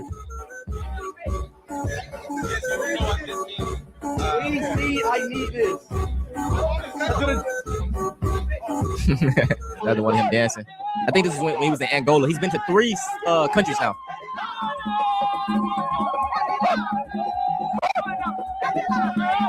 Hey. Now, these are just a few clips, man. You got to watch the full stream. The vibes are just absolutely immaculate. Now, the thing that's really been getting me, man, is just the ignorance. And like I say, I don't really blame these people because it's what's being pushed to them about Africa. I was the same way until a few years ago. I started, like, looking into things. I'm like, damn, it's really nice over here. But yeah, man, people are really shocked. This nigga's in Africa. Nigga, these niggas got drip. And look at the city lights, bro. This shit is cleaner than New York. Like, look at this. My son is in, like, I think it's in Angola. Some shit. Nigga, this shit look like downtown Houston. Like, I know they got self-driving cars in this bitch, man. Like, come on, look how futuristic this shit look. Look at y'all, man. Thinking Africans don't got water and shit. Thinking they poor and shit. Like, come on, man. But this stream opened my eyes to a lot of shit. That's what a lot of people don't realize, man. Car on the street, bro. Look at that, bro. This shit look like a futuristic LES. Futuristic downtown Brooklyn. Like look at the streets. Joe, so I'm kind of confused. Like, ISO speeds in Africa, and like, how? Like, they have Wi-Fi. He's British. So. I never knew that. And like, they have cars, houses. Like, shit's crazy. I never knew that. It's funny, bro. I can't be mad at him. I mean, if you ain't know they had cars though, that's you're a dumbass. I'm not gonna lie. I'm sorry. And this is why I hate diaspora wars so much, man. Because in the grand scheme of things, Africans, they love us, and us Black Americans, we love y'all too. Y'all probably wondering why I'm crying. I've been watching Speed streams, and I'm seeing all the love that he's getting. Hell yeah. In Angola, he's in South Africa, and he's getting massive amount of love. And the way that he was treated in Europe was disgusting. And we're gonna talk about that. But to see him be a Black man from the United States of African descent and be able to go back to the continent and be treated like a human by civilized African people, when we've been taught that Africa is primitive, that it's dangerous, don't go back. They have this, they have that. They don't want you, they don't like you. That's all I hear, bro. Even people in my comments, they be like, bro, why you be taking up for Africans so much? They don't like you. I'm like, bro, y'all gotta stop being on the internet so much. You know what I'm saying? Even in the sense of being on the internet, like a lot of the love I get is from African people, like my people, I'm descended to them. They send me messages all the time, man. Much love. We love y'all. Like, don't fall for that shit. Like, I get that all the time. And to see an African American man with his stature go back to the motherland and be treated with so much respect. This is what our people fought for. This is what they fought for when they fought against Jim Crow and segregation. This is what the slave revolts were about. This is what it's always been about. Is to be able to go back home to a home that you've never been and be unapologetically Black and not have to think about being Black. Just being able to have your natural hair and your brown skin and not be judged. Not be judged off. And not be racially profiled and not be killed I love the love that he is getting. Now in the video, she brought up a point how, he went to Africa and he was treated like a human. It was civilized. These are things they tell us that Africans aren't. Now let's go back to when I Show Speed traveled to Europe. And I remember seeing the clip they were trending, man. They was treating him like trash. They were throwing stuff at him, making monkey noises, calling him the N-word. These are the civilized people, the proper people, the Europeans. No, these people were animals. Like, bro, I didn't even see the KFC, bro. Who said that? Somebody said, well. Who said that? Who said well? Who said that? Come here. Nah, come here, bro. Why you say well, bro? You be in my chat saying that shit, bro? Yeah. Why you say that shit?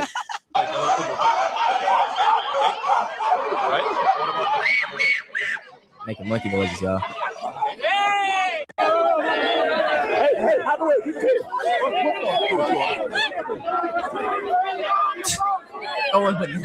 Yo, these. Ooh.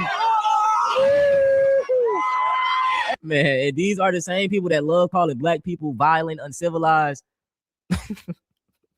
Hey, look, I like this comparison. I'm going off topic. Say a fat person, they be like, I'm hungry, bro. Somebody gonna be like, oh yeah, hell yeah, you is hungry with your fat ass. But if a skinny person, or if I said I'm hungry, they're gonna be like, yeah, let's get something to eat. Y'all get the analogy? But like when black people do some shit, it's like, hell yeah. I hope y'all got that analogy because I heard that somewhere and it was funny as hell to me. What's wrong? Hey, chat. Okay. Where my phone at? Oh. It's sad, bro. It's sad. Bro, stop playing with me, bro. See.